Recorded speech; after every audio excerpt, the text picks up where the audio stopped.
Wednesday, everyone. Happy 31st. We made it through another month.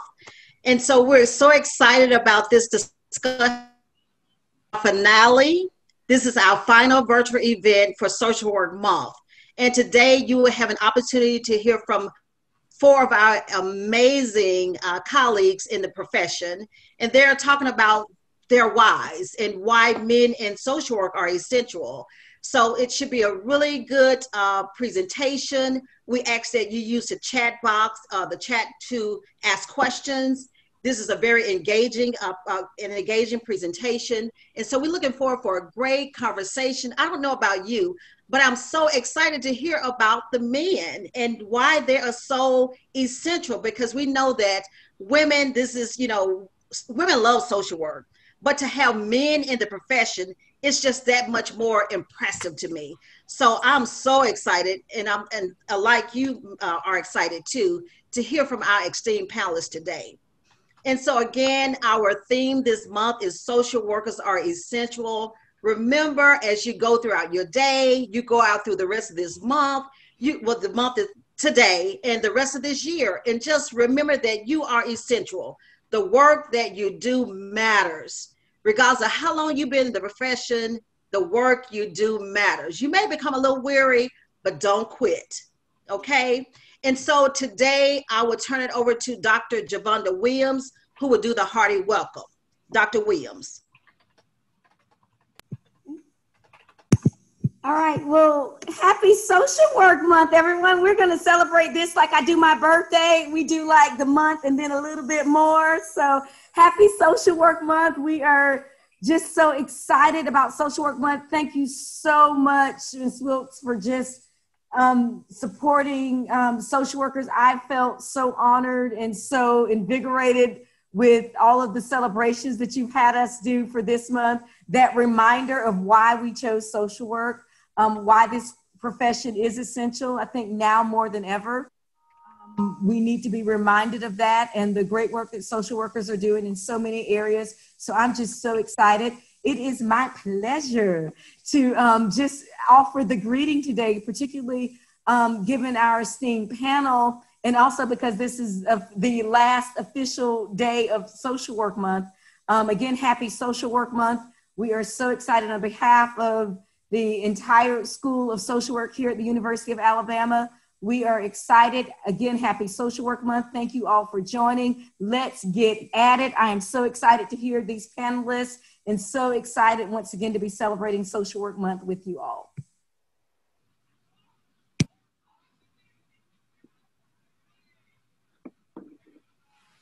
Thank you, Dr. Williams. And so our moderator who will facilitate the conversation is Morian Seiler. He is not a stranger to the university. Morian, he's very student focused. He's always available, even when he's not available. So for that, Morian, we thank you for taking the time away from your busy schedule to facilitate this conversation. And so I'd like to turn it over to Mr. Seiler. Morian.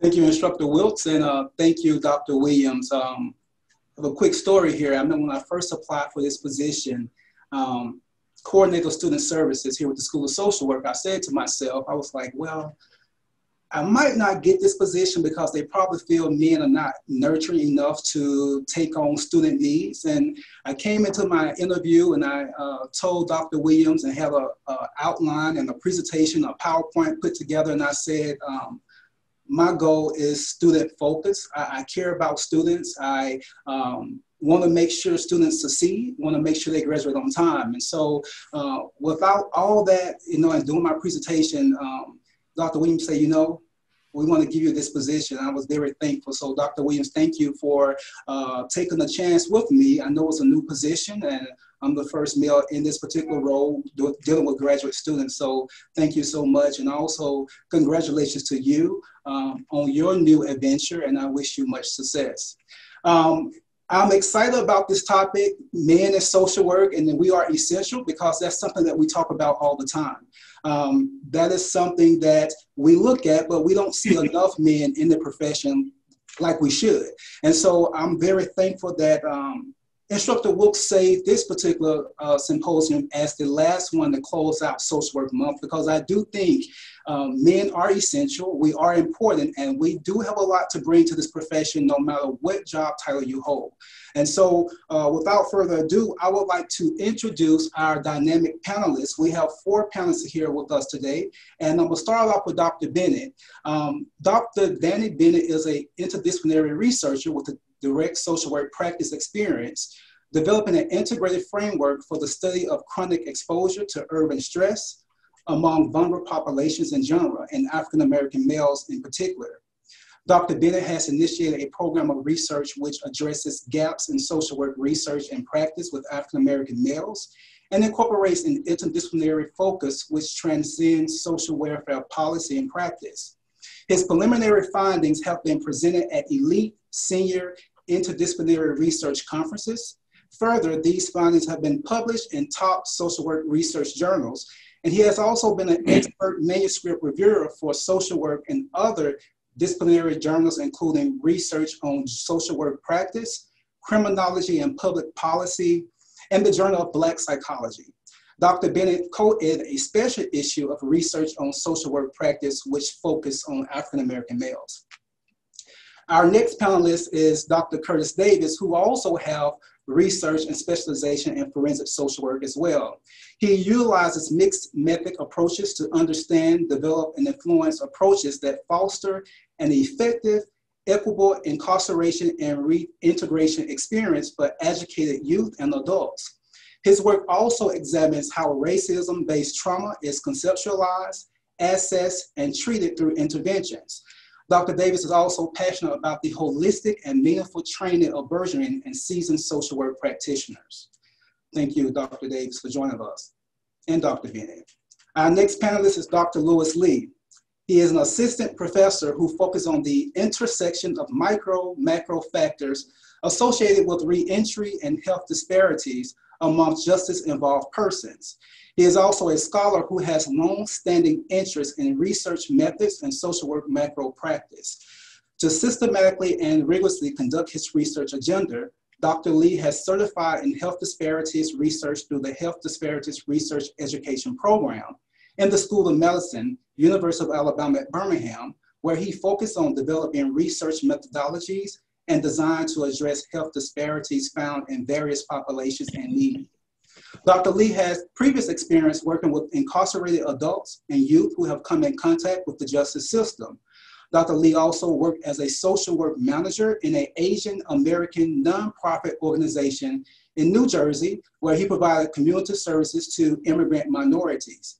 Dr. Lee teaches research-related courses, including research-informed practice, evaluation research, and social work research too. Thank you, Dr. Lee. Our last panelist is Dr. Bob McKinney, who is a licensed clinical social worker and registered yoga therapist. He is an assistant professor of social work at the University of Alabama College of Community Health and Sciences in both the Department of Psychiatry and Behavioral Health and the Department of Family, Internal, and Rural Medicine. At the University of Alabama, Dr. McKinney is also appointed to the School of Social Work, Department of Field Education. Additionally, Dr. McKinney is an adjunct faculty member of the University of Alabama School of Medicine at the University of Alabama at Birmingham. At CCHS, Dr. McKinney teaches learners from medicine, social work, psychology, law, pharmacy, nutrition, and myriad other disciplines about the social determinants of health, mental health, public healthcare policy, and ethics. As a registered yoga therapist and social work clinician, Dr. McKinney maintains an active clinical practice, working primarily with patients who are diagnosed with mood disorders and anxiety disorders. A strong advocate for interprofessional educational, Dr. McKinney facilitates clinical learning opportunities with a variety of learners built around a family medicine resident program in pediatric, geriatric, obstetric, psychiatric, and family medicine clinical settings. He is the co-editor with Stephen Marson of the Routledge Handbook of Social Work Ethics and Values, and teaches 2 courses in the DSW program at the School of Social Work, Clinical Supervision, Ethics, and Complementary and Alternative Therapies. Mr. McKinney and his wife are ethical vegetarians and food adventurous. Interesting. They live in Tuscaloosa with their 2 children, William and Camille. Thank you, Dr. McKinney. I'm excited because I would like to hear from all of our panelists to see exactly what ideas and interests and how important it is to them to recruit men and to talk about the importance of men working in the field of social work. So let's just dive right into it. And I'm going to start off with Dr. Bennett, and we can work our way down with Dr. Davis, then Dr. Lee, and then Dr. McKinney. The first question, Dr. Bennett, if you can tell us, what is your current role and why you chose the social work profession? First of all, before I answer your question, I just want to acknowledge the passing of former University of Pittsburgh School of Social Work Dean Larry Davis. You know, given that we're talking about men in social work, we should acknowledge Dr. Davis, as he was a giant in the field, and also someone I think who definitely would have been a part of this conversation, joining this conversation, because I would always see Dean Davis at SWIR meetings, even as a doctoral student, and he would always, you know, want to check in and see and make sure, you know, in kind of steering males into the field of social work. So so I just want to acknowledge the passing of Larry Davis.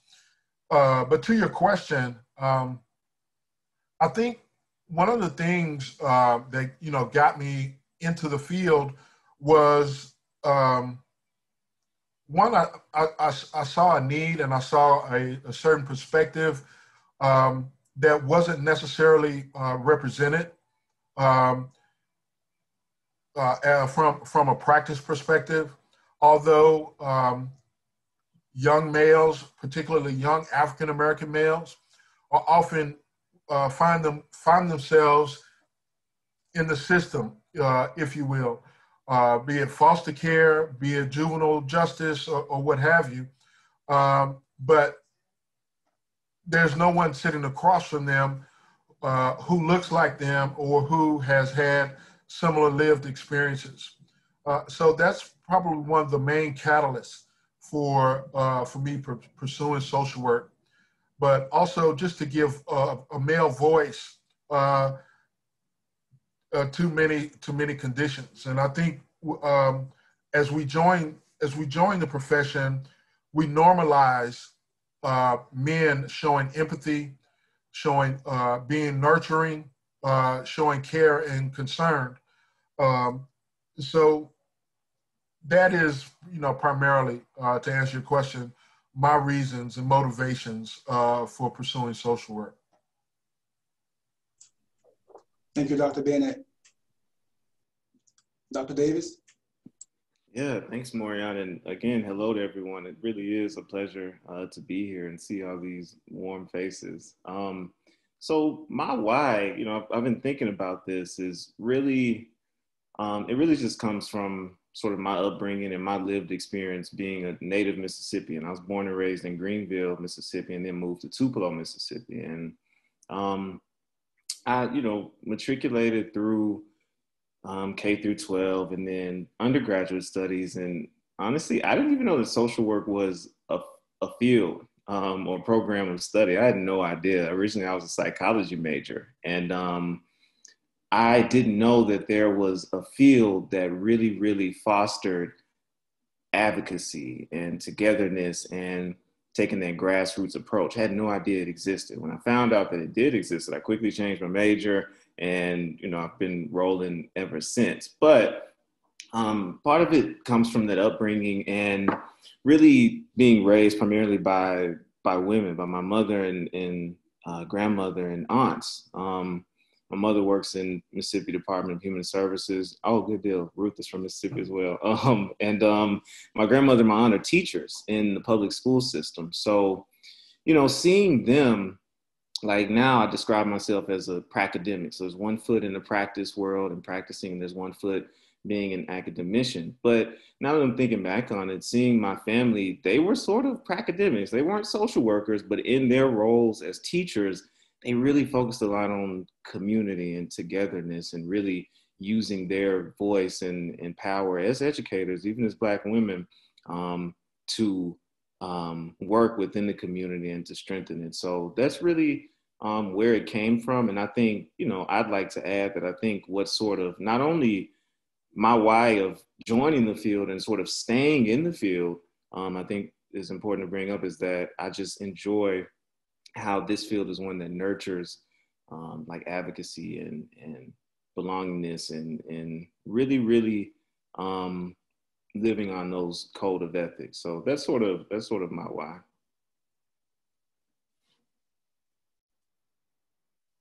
Thank you, Dr. Davis. Dr. Lee.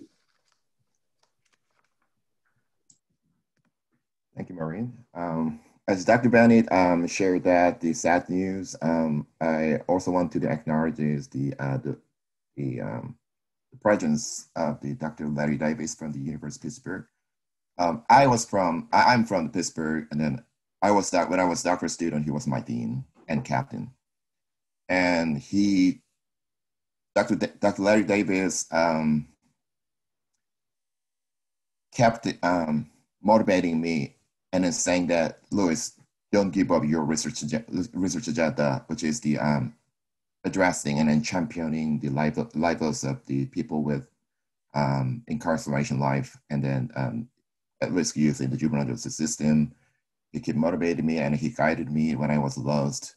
And he was one of the person who rooted for my new journey to the University of Alabama School of Social Work. He was most pleased, and then he backed on me. When I have a first interview in the SWOR in Washington, D.C. in 2018, he said that, so Louis, how's your interview? It was good. I was invited to the UI reception. You should go there. Don't worry about me. I will back you up. That's his comment. And then I could join the UI social faculty, junior faculty member.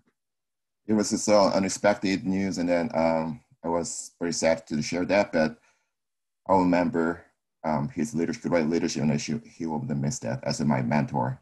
He's a male. We are talking about the why social work is essential in social work, like Dr. Larry Davis, role model for his student. Anyway, I chose social work.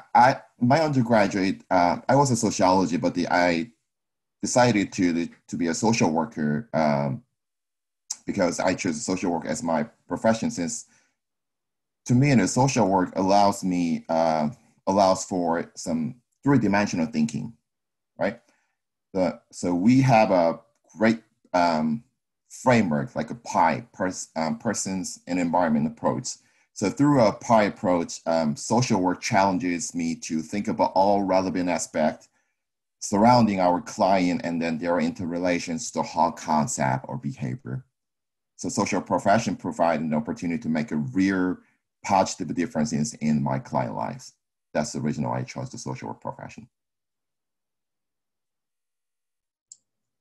Thank you, Dr. Lee. And our last panelist, Dr. McKinney. Thank you, Morion. I'm glad to be here. Thanks for hearing from my colleagues too. It's interesting, as the last participant in this group of four, for my colleagues, I kind of hear a path, and it didn't work out that way for me. I chose social work completely accidentally. Everything about my professional and academic career as a social worker has been happenstance and luck. And I feel very fortunate to have the job that I have and to be the social worker that I am. So my mom was a teacher, my dad was a teacher, my grandmother was a teacher, lots of teachers all the way back through my family. I always knew that I was going to teach something. At first, I was going to teach chemistry and physics. So that's what I started out as. I was a double major physics and chemistry when I started my college career, which is what it turned out to be. Then I decided I was going to be a band director like my dad. So I was going to be a music teacher for a while. And then I decided I was going to be a philosophy teacher, which is ultimately what I got my undergrad degree in, philosophy, from Mississippi State. Can I give a Hail State on here? Is that okay? I mean, a Roll Tide too, but a Hail State. Got to represent. Or hotty toddy. Come on. That's right. Now watch out now. Come on, man. Dr. Davis and I are both from Mississippi, and we got competing views about that relationship. But so I spent the first part of my life kind of doing whatever I wanted to do, which meant I played in bands and I worked in music stores and did first this thing and then another thing. And in my life of being a professional or semi-professional musician, I had come into contact with various people who identified as social workers. They either were at places where I was playing or in bands themselves. And I kept hearing the same conversation. Bob, you think like a social worker, you talk like a social worker, you really should be a social worker. So in 2006, I was looking for whatever the next new adventure was going to be, and I hear this conversation again. People are having this conversation with me. So I came down to Little Hall on the U of A campus, which is where the School of Social Work lives, and I decided that I would get my MSW, and when I sat down for orientation that August, I could tell you only 2 jobs that a social worker did. I was sort of like Dr. Davis. I didn't know much about social work at the time. The 2 jobs I knew about were school social worker and therapist. That's about it. I didn't know anything about child protective services or any of the other stuff that social workers can do. But over the course of that first semester, as I learned the things that social workers could do, I really became enamored of the profession, the values of the profession, just the wealth of opportunities that you can be availed of in the course of that profession. And when I learned about healthcare social work, I like to tell people, I love telling this story. When I learned about healthcare social work, my path as a social worker was 100% clear. There was absolutely no way I was ever going to do healthcare social work. And now I have a job in healthcare social work, and I can't wait to get there every day. It's the coolest gig ever. So that's my story. Thank you, Dr. McKinney. And I have had the chance to work with each of our panelists in some form or fashion. And when I tell you, when you see them up front, you don't see a small guy, a puny guy. You see this athletic built type of person, and you will say to yourself, that's a social worker. So, I mean, it's fun to see that you see men and you say to yourself, wow, this is a social worker. So that's the fun thing about our profession. You know, what you see is not what always you'll get. You know, sometimes you think this person is not going to be approachable, and they're totally different. I enjoy working with Dr. Bennett. Students always ask about forensic social work. I refer them to Dr. Bennett. I have worked with Dr. Davis in regards to a lot of DEI issues. I have worked with Dr. McKinney on several issues with students. Same thing with Dr. Lee, and I would say they are always there to help you when you need the help. And so I appreciate each panelist here today. Let's move on to our second question. We're going to kind of switch it up here. We're going to stay in the same format with Dr. Bennett first and make our way down. Why does the profession need more men in the field? Why do we need more men in our profession doing the role of a social worker?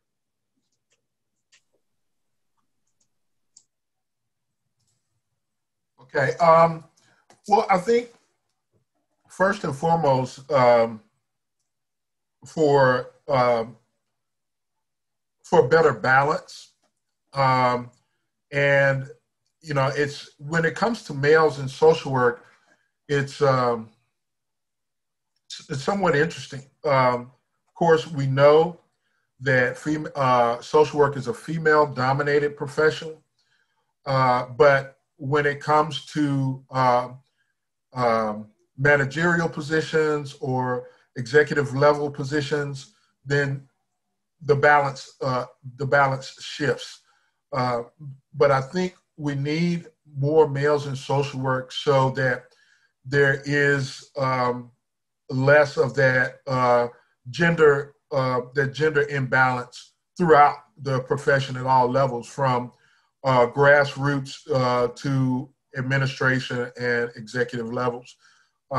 Because I think we should all, you know, value differing perspectives to bring to bear on problems, issues, policies, and so on and so forth, so that it's more representative of our consumer population. So in a nutshell, I would say more males are needed to try to achieve some balance with respect to gender. That in and of itself, I think, would help push the profession forward. Thank you, Dr. Bennett. Dr. Davis. Yeah, thanks, Maureen. So, there are two things that I'm thinking about with this. One of them, I think in my position now, I think my response to that is, I think men can do social work or need to be in social work, particularly because, men can do it. So can do it. I'll back up and say that I think about one experience that I had being a forensic interviewer, and this is in North Mississippi, and this is particularly working with children who were alleged to have been sexually or physically abused. And that was a tough job, and it was very awkward. Maureen, like you mentioned, being 5'10", 220 pounds, bearded, and being a dark-skinned Black man talking to children about some pretty sensitive things. That's tough, but I appreciate that experience because I learned that it can be done. And I think that part of it is sort of, I think the why is sort of because, men can. There's a space to fit. I'm thinking too about my undergraduate experience of getting into social work. And honestly, in the beginning, sort of feeling this shyness about telling people what my major was because men just didn't do it. Men didn't do social work. And I wish that social work was just sort of demystified and explained to me. And even beyond that, I think men being in social work for me is just sort of because, men can do it. Men can be, allies and advocates and partners. And the other thing that I will say, and I'm taking a bit of a critical stance with this one is, we need men in social work, but I want to be clear, at least from my personal opinion, that we need good men, just like we need good people, period. So I'm real mindful of men who are going to be sexist, bigoted, every ism, so on and so forth. So I think it's also important to just talk about how we need, good men. If you're going to be an ally and be sensitive to, your identity and acknowledging some privilege in that, it's critical. So I'm all for it as long as they're good men and good people, because somebody can get in there and kind of mess it up. And, I don't know how real of a conversation we can have, but anecdotally and thinking of the academy in particular, and even in other organizations, there have been some instances where men have sort of gotten in there and shifted it a little bit. I'll just say that to be respectful. So, that's a long answer to that, but yeah, thanks, Maureen. No, thank you, Dr. Davis. That goes back to when we talk about social workers in general. Everybody's not a good social worker. So you want to make sure you have someone with the right intentions doing the job of social work, whether you're a man or a male or female. So I do appreciate your response, Dr. Davis. Let's move on to Dr. Lee.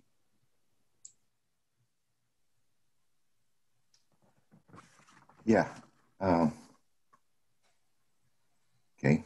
So my response is a similar what the Dr. Bennett and Dr. Davis talked about, but I more want to frame the why men are essential in our profession. So first perspective, maybe the diversity perspective. So we need more man in a social profession, in our education, to improve the diversity of care available across the wide range of the areas and the clients, different type of clients. Later to this perspective, the second perspective, I can say that maybe the role model perspective, right? So maybe the boys and young males clients have could have the opportunity to interact with the male social workers as role models. When I was a master's student, I had a chance to work with the youth involved in the juvenile justice system under the Philadelphia Department of Youth Services. And then I was a social work intern, and then every day I met with the youth and their family members. And then one day, one legal guardian of the youth talk about this. So are you social workers? I'm just honest. I'm a social work intern to help you here. But she said that she's a grandma of the legal guardian as a boy, and she said, no. Your status, it doesn't matter. Internship, you're a male social worker, right? So yeah, I got to be a male social worker. We need you because my boys doesn't have any the male adult in his family system. He wanted some male young adult or male adult, like it's to being a role model for him to guide his the future plan. So this is kind of a clear example that I experienced as a role model experience related to the theme why the men are more needed in the social profession. So, and then studies say that the men are believed to have a special qualities. I don't know as to whether my female colleagues acknowledge this, but we have a special qualities as a man that they would bring to some profession as man. So there is some expectations that male social workers can fill a gap, some created by the absent male figures like fathers, and then counteract the negative influence by the other man. So that is the one of the thoughts, and then the role model perspective. And then the last perspective is the gender balance perspective. Maybe this is maybe closely connected with what Dr. Bennett said. One common misconception is that the social work is a typically female job or a female profession, right? But because being social workers require some level of empathy or an understanding, and therefore might be the stereotype that, but female can better do that, right?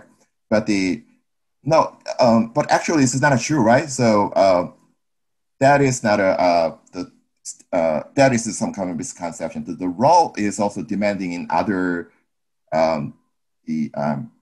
so capabilities like critical thinking, developing the critical thinking system as a social worker, or the clear communication and organization, and even some knowledge producer. So as a social worker, I define myself as a knowledge production role, as providing some evidence, science based on the scientific method. So how do we address with some our client lives who are having some difficult situation with some evidence? So the perfect person for the social work job is therefore someone who possesses these qualities and the capabilities. So this cannot be some of the gender identity. So diversity perspective, role model perspectives, and then the gender balance perspectives. So through this perspective, this is why I think that we need more men in a social profession. Yeah. Thank you, Dr. Lee and Dr. McKinney. So, I think my thoughts would certainly echo what you've heard before. I made some notes here before we started this. And, the first thing I put was positive role models for the children, adolescents, and families with whom we interact. We know as social workers, social work researchers, and just citizens of the world that a lot of the injustices that we see heaped upon people who become social work clients are done so at the hands of men. And so it's important for men to be in the social work profession to sort of model that that's not the way it needs to be, and that it can be another way, which leads to my second note, which is about to eliminate stereotypes. And I think it was Dr. Lee who said this: men have emotions, men can be empathetic, men can be nurturing towards other people. And that part is not just dominated by women, which sometimes gets stereotyped that way, particularly in America and in media. I think it's important, though, for male social workers to acknowledge that this is a double-edged sword, going back to what Dr. Bennett said. Research bears out that there are more women in social work, yet men tend to rise to positions of leadership and administration at a higher rate. And there are lots of reasons for that. And, we can do lots of research studies that indicate, and they already have been done, that indicates what some of those reasons are. But I think it's important for us as men to acknowledge the institutional bias that exists and not take advantage of it, acknowledge that it's there, and do something about it. So if you're a male social worker, you find yourself in a position of leadership, look for those diversity opportunities, particularly to raise women up to a higher position. So it's important for us to acknowledge that and to be able to accept it and to try to do something about it, at least in our own institutions, wherever we find ourselves working. And then the other part of the double-edged sword is, it goes back to what I said earlier about being a role model. We know, so I know when I'm about to have an interaction with one of my clients or patients, depending upon where I'm working, that if I'm about to be working with someone who has reported to a nurse or a doctor that some sort of violence has been perpetrated against her, typically in my setting, I need to be aware before I walk in the room that whoever did that might look a lot like me. And I have to acknowledge that, and it influences and informs the way I interact with that person. And it makes me be very intentional about how I establish those relationships. So those are sort of my ideas about why we need more men in the field.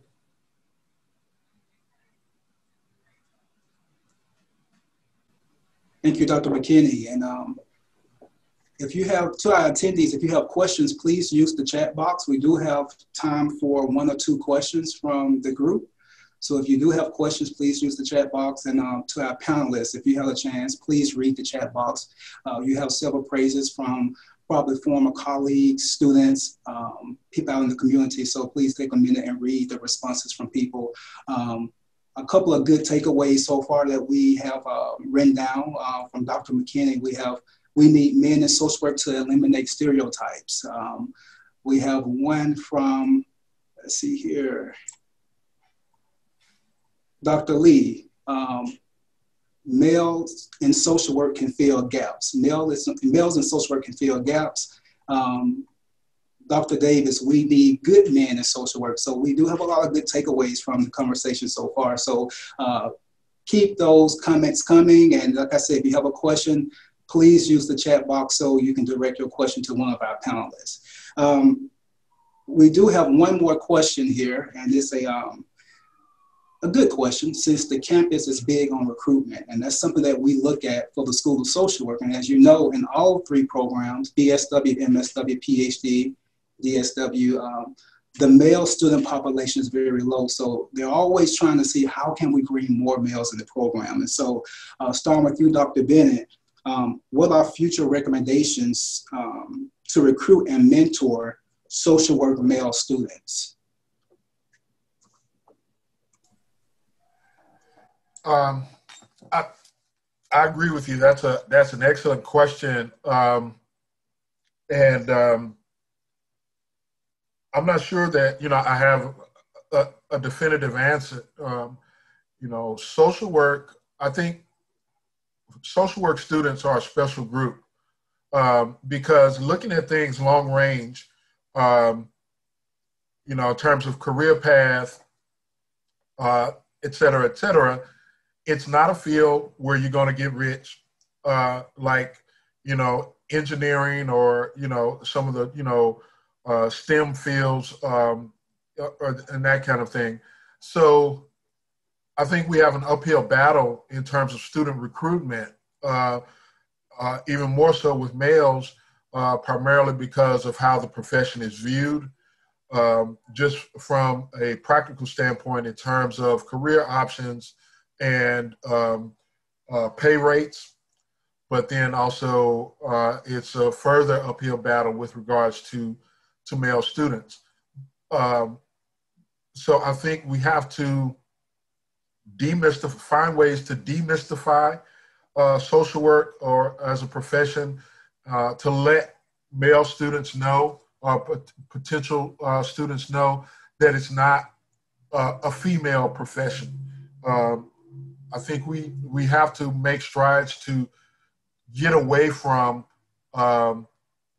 genderizing, if you will, certain professions, redefining, some of these gender role expectations in terms of what's a male profession and what's a female profession, but rather think of things as a helping profession and the various ways that, help can be provided to vulnerable populations. So once again, I think it's a tough question, a lot to unpack, but I'm not sure, but I think, it begins with demystifying the profession and talking about all the various ways that social work can be a good career path. Thank you, Dr. Bennett. Dr. Davis. Okay, good deal. Yeah, thank you, Dr. Bennett. I was taking notes.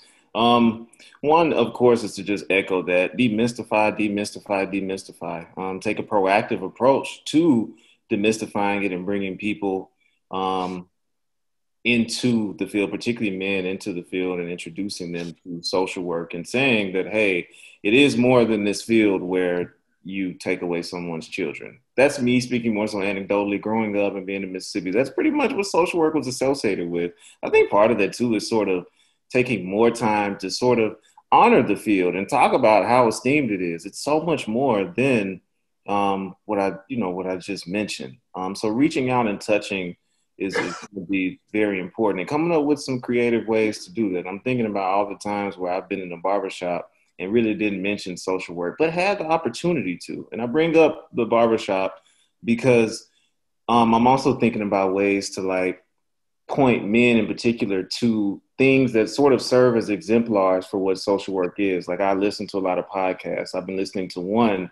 It's called The House of Athlete. If you're familiar, it has these former professional football players. And what they do is they talk, they have conversations. It seems cathartic for them. There's some advocacy involved and things like that. And in my head, I'm like, this is social work. This is social work or social work adjacent. So figuring out ways to sort of bring in exemplars and anecdotes and to be creative is going to be really important. And then two other things that I'm thinking about are leaning on and sort of bringing back in alumni and sort of men whom have graduated and saying, hey, let's come up with some ways to get you engaged with the school, and let's figure out ways to engage other men into this field. It's a great field to be a part of. And the other thing that I'm thinking about really is not only how to have men come into the program and be students, but to also figure out ways to kind of retain them. Because I've had the privilege of teaching some really great women and men, and the men lead a program pretty much after the first semester. That happened a few times. It's happened a few times while teaching in the academy. So all of those things, and just also acknowledging that the onus is on myself and colleagues, particularly academicians, to think about ways to not only recruit men, but to also figure out ways to retain them. We can get them here, but let's keep them in the field. Let's keep them in the program. When they graduate, let's figure out how to keep them in the field after that. So, yeah. Thank you, Dr. Davis. Before moving on to Dr. Lee and Dr. McKinney, we do have a question in the chat box that's open to either of you. What do you feel about pay rates for social workers? And anyone can answer that question. Open up to the entire panel. Well, part of it is just, kind of a mathematical equation. Social work is not revenue generating, so when you have, fields, electrical engineering or, working for, some of these other tech companies and that kind of thing, they generate revenue. So their pay rates are going to be higher. I think it would, calls for almost a real paradigm shift, for social workers to see, pay equal, equal to that. So I think part of it is, we have to, come to grips with that and then decide, what your calling is, what's important to you, and, be, okay, I'm not going to be, the next Jeff Bezos or what have you, because, social workers, we don't generate revenue, but we create change. So I think it's, it's important to really, be clear on your calling and your motivations for what you, for what you want to do. Because I mean, obviously, you don't choose social work, to get rich. Yeah. Oh, I'm sorry.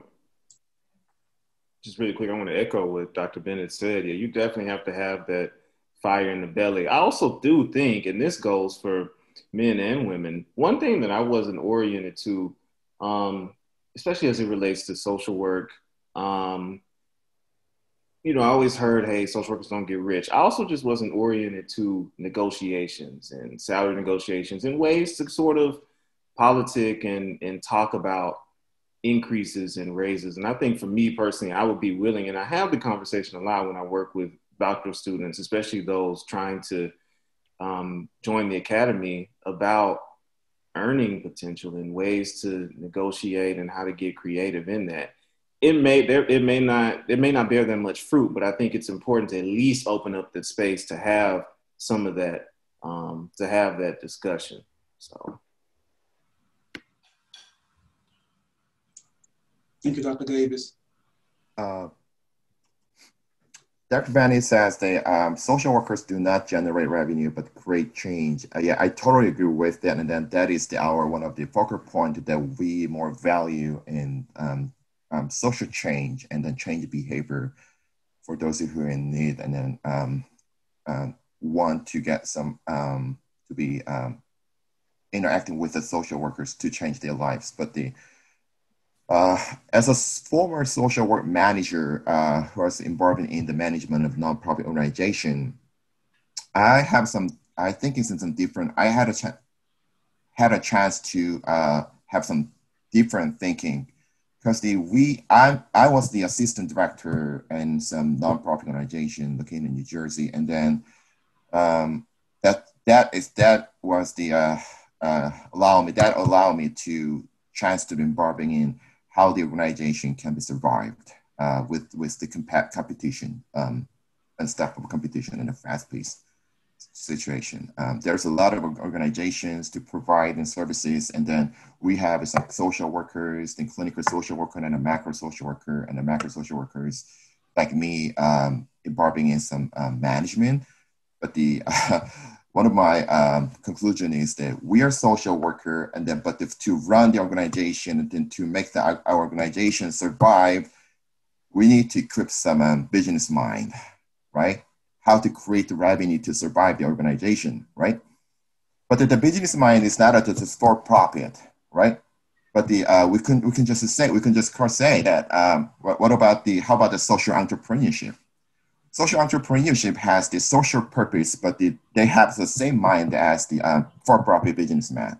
We have to make it the revenue by providing some quality services and increasing revenue to survive, to make our organization survive.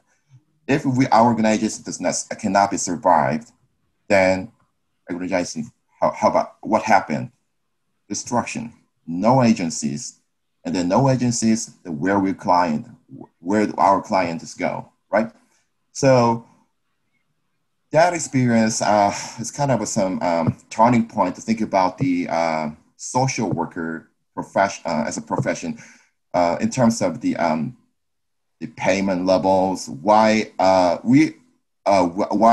pay level is relatively lower than compared to the other profession like School of Law or the medical school. They are all the similar professional school, but I think the social work is sometimes to make them more marketable, to make it more marketable and then necessary in the society. We might need to make it some different mind, like equipping some social entrepreneurship that was related to changing the perception of the social work image? So I think my part in this goes back to something I said in the beginning when I said that I never wanted to do healthcare social work, and now here I am. So my view on that has completely flipped. I don't think that there's a job that a social worker does that could not be considered to fall under the umbrella of healthcare. And I think that that focus could help change the way we are paid as a profession at large. So, for example, there's a study that came out in 2002, I think, but it's been the findings are still valid. Other people have done the same study since. McKinney, I think, was the original author. I'll try to find it before the meeting's out. That suggests that in terms of mediating the factors related to premature death, everything that could be considered direct medical care, nursing, lab operators, people who are running specific tests, physicians, all of that only accounts for 10% of mitigating premature death. Another 30% is accounted for by genetic factors. The other 60% is accounted for by things like access to medical care, access to food, access to clean water, functioning utilities, access to early childhood development, education, health literacy, familial support, ethnicity, gender, housing. I'm running down a list of things that social workers do. This is the world in which we live, and these are the factors that we help with people. I think that knowing that and being intentional about it, there's policy decisions have to be made around that, at a higher level, I think, than any of us on this call. I'm not exactly sure who else on this call. But I think it's important to realize that, and I think sort of owning that would be good for us as a profession and as professionals. And I think there's also a huge advocacy role for NASW in this, in the role of supporting social workers and higher pay rates. Thank you, Dr. McKinney. I would like to close out the final question with you, since you get so many of our students under you through the internship program. And so I want to send this question your way. What recommendations to recruit and mentor social work male students you can think of, or throw some ideas out there to us to help us out in the future? This is a complicated question. And I was going to say about you, Morion, you and I have had some interactions about students in the past. And when you were giving your own introduction and you were talking about student success, I want to reiterate to the group that that's what I've experienced with you, and I have enjoyed working with you and seeing how you really try to promote student success. Back to the question at hand, though, I don't really have a good answer for this. I mean, it goes back to mentoring. We know that in the United States, there has been for years a fatherhood crisis. So there's opportunities for us in that to work with families and to serve with those fathers and children and sons, and maybe just by being a role model, maybe that's a way to get more men in social work. I don't know if there's a way to make some reach out to folks in high school. Maybe there's some way to reach to folks when they're in their undergrad degrees. I really labored with this question. I don't really have a good answer for it, other than, owning the fact that you're a social worker. I'm looking at Dr. Davis's picture up here, and he was talking about how sometimes when he's in the barbershop, he has the opportunity to speak up and he doesn't. And I'm now wondering, how many opportunities similar have I had when I chose not to speak up? As a social worker in a large college, large academic medicine program, I know that I'm surrounded by a lot of people who came to this because they were very driven to this path, and they're driven to success, as we know doctors are. And I don't know how to reach out and make something like that happen for social workers, particularly for male social workers. It's a complicated issue. Thank you. We do have time for one additional question, and we do have one in the chat box, and this is open to our panelists. What is one important thing that you learned in social work that you would like to share with us? One social work experience that you have learned that you would like to share with us. Anybody can take a shot at it.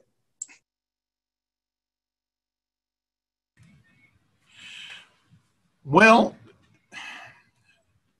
for me, like I said, I've always thought that at some point in my life I was going to be a teacher of something. Never knew what it was going to be.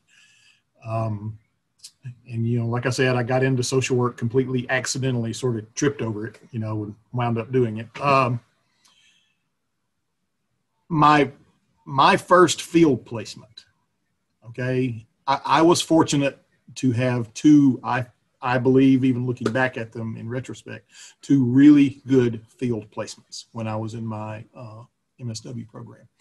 And really just sort of the second or third day in my first field placement, I would consider that a really powerful experience for me. That's when I realized that this is really where you learn this is where the rubber meets the road. This is where students learn how to do social work. And so that's something that has resonated with me, you know, throughout the rest of my social work education and now my social work career. And so that's the way I try to work with students. So primarily when I'm working with social work students, it's as a field instructor, and I'm trying to bring what I got to them because I want them to have a strong, meaningful experience that helps influence their lives. Thank you. For me, collaboration, learning how to collaborate within our profession and across the other professions and other disciplines, our neighboring disciplines, like psychology or scope of nursing. So within collaboration within our profession and then across the other disciplines, that is important to achieve our goals, right? So recently, I know the society is becoming more getting complex, and then our client problem cannot be linearly explained, which means social work needs to the collaboration with the other disciplines to effectively address their issues, because our client behavior problems has multi-layered, which means the social work, maybe the social work cannot be answered when we only using our method. So to effectively address our client problems and the community problems, which has the multi-layer, then I think it's to me, collaboration, how to work with the other disciplines and how to work with the community members, and then listen to what they really want to do from us. So that is the skill of important skills that we need to share with the other people or the future social work student. Thank you, Dr. Lee. I think for the sake of time, that's all that we have right now for our panelists, but I would like to say thank you, Dr. Bennett, Dr. Davis, Dr. McKinney, and Dr. Lee for just taking the time to offer your expertise and knowledge about the field of social work and how important men are in our profession. So thank you so much. I would like to pass this virtual mic over to Instructor Wilkes. And so again, thank you all. Thank you so much, Morian. Morian, you did an awesome task of moderating the conversation today. Dr. Bennett, Dr. Davis, Dr. Bob McKinney, and Dr. Lee, amazing. I mean, it's such good, rich conversation that I could just sit at your feet and listen to more to see how we can galvanize and organize and see what we need to do to bring more men into the profession. And Dr. Davis, you gave a great point about the barbershop. I mean, the barbershop is a good place that we could have these conversations. That's just one avenue. But we need more men, I mean, to help fill the gap. And so many nuggets and so many takeaways. And I can't get into all of them because we have come to the time of the hour that I know most of you all have been waiting on. And so we'll talk about CEUs. And I want to turn it over to my colleague, Peggy Swales. Thank you, Sharon. Just want to let everybody know that the School of Social Work Continuing Education Department is able to offer one contact hour for today's program. Appreciate you joining us. I'll also include some references and resources, some that were mentioned here today as well. So thank you again, and watch for your email for your continuing education certificate.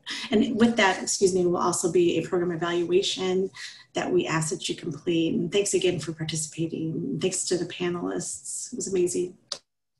Thank you so much. And last but not least, so last year we started to honor a social worker who was very essential and who did important work in the profession. And so this year we want to take this time to celebrate Dr. Brenda Smith. She was the PhD program director, and she'll hear more from us in our next meeting after this one. But if everyone can do a hand clap or do a, congratulations to Dr. Brenda Smith for just being essential in the School of Social Work.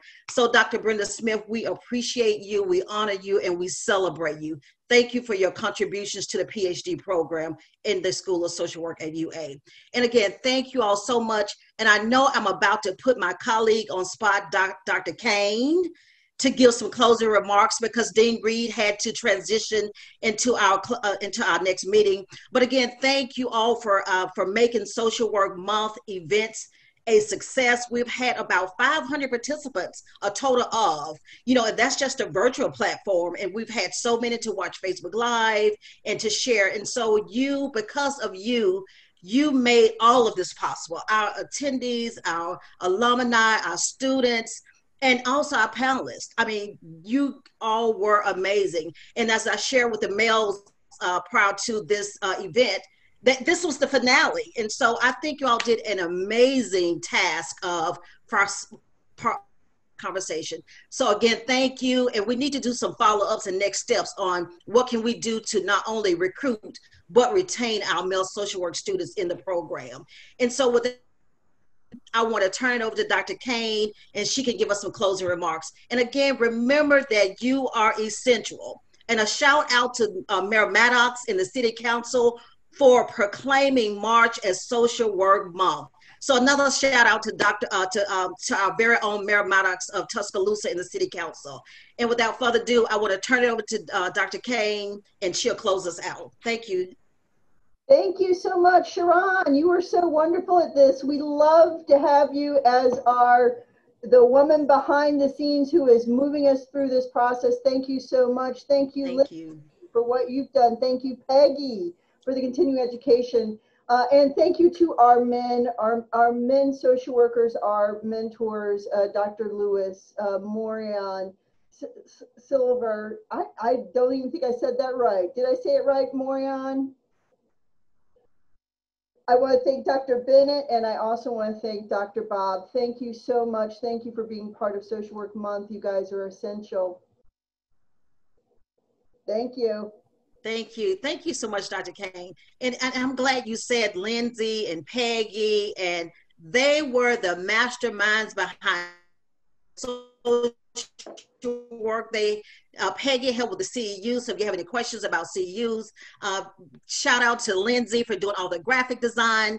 David did all the communication. So it's always good in this role, in any role, that you surround yourself with greatness. And so just give them what you want, and then they'll make it happen. So this has been great, and we hope to see you all for events to come. And so you'll hear from us when we have more events. Again, thank you. Remember that you are essential. Have a great day. Happy Wednesday.